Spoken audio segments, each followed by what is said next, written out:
Quand on regarde son affiche montrant un début de perte de cheveux, on se dit que l'on peut rire de tout, mais pas avec n'importe quelle calvitie. Bonjour Fabrice Eboué.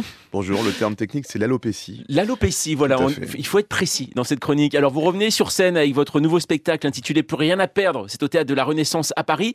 Plus rien à perdre, alors justement vous parlez de votre réputation, de vos cheveux. Bon, c'était un petit jeu de mots. Mm. D'abord, on a fait cette affiche parce que c'est vrai que vous savez qu'aujourd'hui, les comiques se reproduisent très vite, hein, plus que les rats à Paris, j'ai l'impression, parce qu'il y en a vraiment beaucoup. Hein. Dans le métro, il y a une affiche, vient en chasser une autre. Alors je me suis dit, il faut au moins offrir une affiche un peu originale à mes spectateurs. Donc j'ai dit, je vais pas montrer ma gueule comme tout le monde, mais je vais montrer ma chevelure ou ce qu'il en reste. Voilà. Mm. Et puis ça faisait un petit jeu de mots, effectivement. Ça fait maintenant 20 ans que je monte sur scène.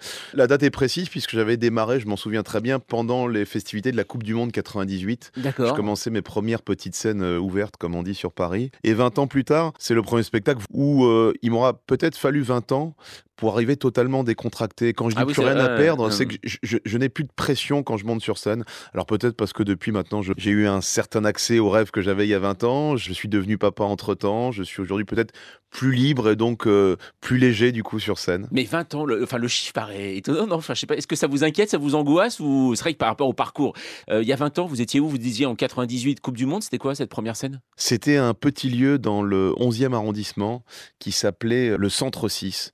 Et c'était une sorte de petit tournoi. J'étais en duo, moi, à l'époque. Hein. Ouais. Le duo a duré le temps de cette épreuve, puisque c'était un tournoi présenté par quelqu'un qui s'appelait Pascal Kant. Et je me souviens, parce que je me souviens d'un comique qui nous avait affronté, par exemple, qui s'appelait Victor Ticoli. Hein, donc c'était ce genre d'humour à l'époque. Alors je ne sais pas ce qu'est devenu Victor Ticoli, mais en l'occurrence, on avait passé 2-3 tours, parce que c'est le public qui votait. D'accord. Et je faisais venir à chaque fois mes potes parce qu'on était évidemment très très mauvais. Donc on avait passé quelques tours. Malgré tout, l'ambiance m'avait plu et c'est là où j'ai mis le doigt dedans. Voilà. D'accord, donc vous devez tout à Victor Ticolis, ça se trouve, voilà, Voilà, ce fameux exactement. jeu de Ouais. mots. Alors justement, très tôt dans le spectacle, parce qu'on vous connaît par votre humour, que certains qualifient de féroce, mais très tôt dans le spectacle, il y a cette phrase: «J'en ai marre des gens qui rigolent de tout, sauf de ceux qui les concernent». Vous avez l'impression qu'aujourd'hui, on compartimente? Oui, et puis les réseaux sociaux contribuent à ça.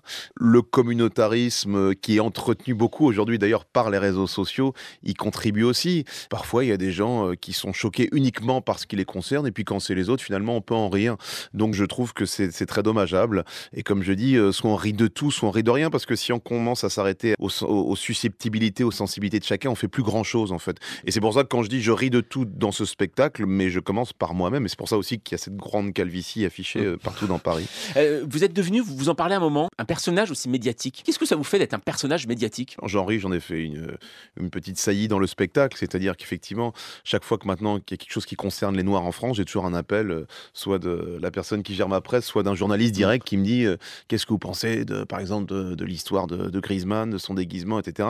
Et maintenant, je leur réponds, je suis comique, je suis pas politique. Alors, je dis cette vanne dans le spectacle, le journaliste me répond, oui, mais Lilian Thuram n'était pas disponible. C'est histoire de montrer que non seulement, effectivement, je ne suis pas un politique, ce n'est pas moi, mon rôle, c'est de prendre du recul, de tourner les choses à la dérision, non pas de les décortiquer au premier degré, mais qu'effectivement, même finalement, qu'en ce qui concerne les Noirs, quand on a ce genre d'affaires, on a l'impression que les gens ne trouvent pas d'intellectuels, alors qu'il y en a beaucoup. Je pense par exemple à l'académicien Dany Laferrière, qui aurait un propos bien plus philosophique et certainement, même si on peut être très profond avec l'humour, moi, mon rôle, ça va être plus de beauté en touche et de faire rire les gens. Donc le débat n'avance pas forcément avec l'humour.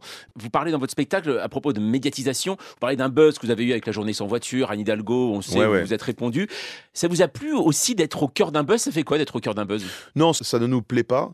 Alors moi, je suis un humoriste, j'ai répondu avec Bien humour. sûr. Au départ, d'abord, c'était juste une vidéo que je voulais faire, que je pensais qu'il allait être vue par une vingtaine de personnes sur mes réseaux sociaux. C'était un petit truc qui, pour moi, était sans importance. Et puis, j'ai compris que quand on touchait surtout à quelque chose qui avait attrait à la politique, ça pouvait prendre des proportions énormes tout d'un coup, parce que les militants s'en mêlent, etc., puis se répondent, puis c'est récupéré par les autres. Et alors là, ça devient un grand bordel.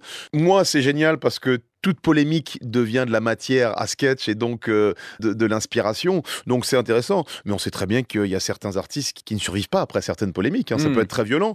Alors moi, j'ai la chance aujourd'hui, c'est aussi pour ça que le spectacle s'appelle Plus rien à perdre, que tout a tendance à glisser. Et comme effectivement, j'essaye de prendre un peu tout à la dérision, ça aussi, je l'ai pris avec du recul, avec du rire. Et puis honnêtement, on a vu d'autres conflits entre guillemets, entre politique et comique. Le politique perdra toujours parce que le comique est là pour rire et lui est censé avoir un rôle sérieux. La mise à jour de Fabrice Eboué, c'est toute la journée sur France Info.